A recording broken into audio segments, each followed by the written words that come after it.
अतिशय आरोग्यदायी आणि शरीराला अतिशय पोषण देणारी अशी भाजी आवडते. ज्यांना खायला आवडत नाही ही भाजी ते सुद्धा अशा आवडीने खातील. अशा पद्धतीने भाजी बनवली तर अतिशय चविष्ट, खमंग आणि अगदी स्वादिष्ट भाजी. आणि या भाजीमध्ये एक मी सिक्रेट वापरलेला आहे, त्यामुळे तुम्हाला पचनाला अतिशय सोपी जाईल ही भाजी. तर चला आपण शेपूच्या भाजीला लगेचच सुरुवात करूया. मी सांगितलेल्या पद्धतीने जर तुम्ही भाजी बनवली तर बघा, भाजीला असा हिरवा कंच असा कलर आलेला आहे. तर त्याकरिता 1 वाटी जवळजवळ ही मटकीची डाळ घेतलेली आहे आणि 3 ते 4 तासापूर्वी मटकीची डाळ अशी पाण्यामध्ये मुरत घातलेली होती आणि स्वच्छ 3 ते 4 पाण्याने अशी धुवून घेतलेली आहे. जवळजवळ 2 जुडी शेपूची भाजी आहे. ही चांगली शेपू अशी स्वच्छ धुवून घेतली आणि अशी बारीक चिरून घ्यायची ही शेपूची भाजी आपल्याला. कढईमध्ये 2 पडी असं तेल टाकून घ्यायचं. चांगलं असं कडकडीत गरम झालं की मोहरी टाकून घ्यायची अर्धा चम्मच आणि जिरे टाकायचं. आणि मोहरी चांगली अशी तडतडू द्यायची. जिरे आणि मोहरी तडतडल्यानंतर हिंग घेतलेला आहे, जवळजवळ 2 चिमूट हिंग घेतलेला आहे, तो टाकून घ्यायचा. आणि हिंग टाकल्यानंतर लगेचच 2 कांदे असे मोठे मोठे चिरून घेतलेले ते टाकायचे. आणि लगेचच हिरव्या मिरच्या घेतलेल्या आहेत, जवळजवळ 7-8 हिरव्या मिरच्या त्या अशा तुकड्यांमध्ये कट करून घेतलेल्या त्या टाकून घ्यायच्या. लहसून पाकळ्या जवळजवळ 15 लहसून पाकळ्या आहेत, त्याचे असे तुकडे करून घेतलेले आहेत, बारीकशे असे तुकडे टाकून घ्यायचे. आणि कांदा, लहसून, हिरव्या मिरच्या हे आपल्याला चांगला असा थोडासा सोनेरी रंग येईपर्यंत आपल्याला चांगलं परतून घ्यायचं आहे.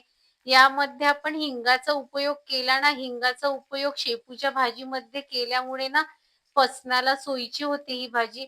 कांदा बघा थोडासा असा हलकासा असा सोनेरी रंगाचा व्हायला लागलेला आहे. लगेचच यामध्ये आपण 1 चम्मच हळद टाकून घ्यायची. 1 चम्मच हे सुकं तिखट आहे, तिखट टाकून घ्यायचं. आणि तिखट थोडंसं बेताळीच टाकायचं, कारण आपण यामध्ये हिरवी मिरचीचा उपयोग करून घेतलेला आहे. आणि सर्व मसाले असे व्यवस्थित फिरवल्यानंतर जी आपण मटकीची डाळ अशी भिजून घातलेली आहे ती टाकून घ्यायची डाळ आपल्याला.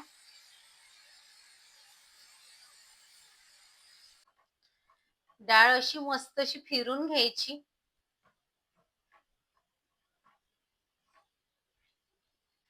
लगेचच जी आपण शेपू चिरून घेतलेली शेपू टाकून घ्यायची.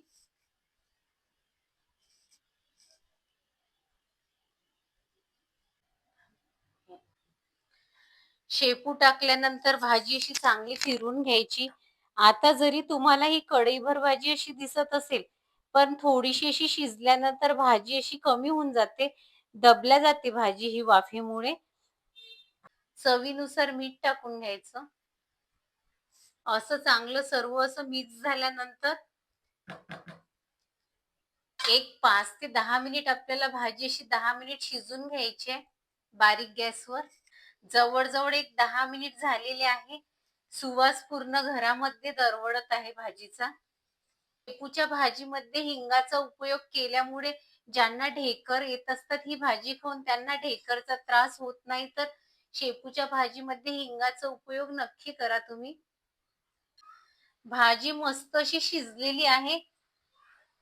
मटकीच्या डाळीच्या ऐवजी तुम्ही यामध्ये तुरीच्या डाळीचा किंवा मुगाच्या डाळीचा किंवा बरबटीच्या डाळीचा सुद्धा उपयोग करून घेऊ शकता.